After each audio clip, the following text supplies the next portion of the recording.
Until about 10 years ago, brown adipose tissue was considered to be biologically active only in babies and small children, generating heat by burning fat. But there is now no doubt that active brown fat is present in adult humans, involved in cold-induced increases in whole body calorie expenditure, and thereby the control of body temperature and how fat we are. In 2013, researchers showed that one could activate brown adipose tissue if you chill out people long enough. 2 hours of cold exposure every day for 6 weeks, which can lead to a significant reduction in body fat. Although they demonstrated the effective recruitment of human brown fat, it would seem difficult to increase exposure to cold in daily life. Thankfully, our brown fat can also be activated by some food ingredients such as capsaicin, the compound that makes hot peppers hot. Whereas increased physical activity is usually recommended to increase energy expenditure, specific food components such as capsaicin are known to burn off calories and fat. A significant rise in energy expenditure within 30 minutes of eating the equivalent of a jalapeno pepper. Normally, we cut down on calories, our metabolism slows down, undercutting our weight loss attempts, but sprinkling 1/3 of a teaspoon of cayenne pepper powder onto our meals counteracts the metabolic slowdown and promotes fat burning.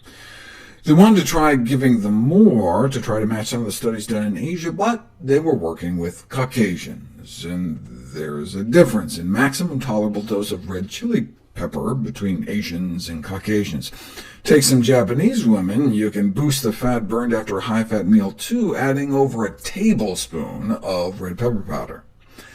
We've known for decades that cayenne pepper increases metabolic rate, but we didn't know how. But now we have studies showing that this class of compounds increases energy expenditure in human individuals with brown fat, but not those without it, indicating that they increase expenditure straight off the bat. And there's all sorts of structurally similar flavor molecules in other foods like black pepper and ginger. We expect to activate thermogenesis as well, but they haven't been directly tested. All these results suggest that the anti-obesity effects of pepper compounds are based on the heat-generating activity of recruited brown fat.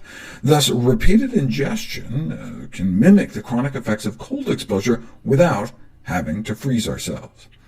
Consumption of spicy foods may help us lose weight, but what about the sensory burn and pain on our tongues, and sometimes in our stomach as well as further on down?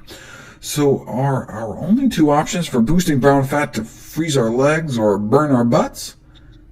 Arginine-rich foods may also stimulate brown adipose tissue growth and development through a variety of mechanisms, which just means eating more soy foods, seeds, nuts, and beans.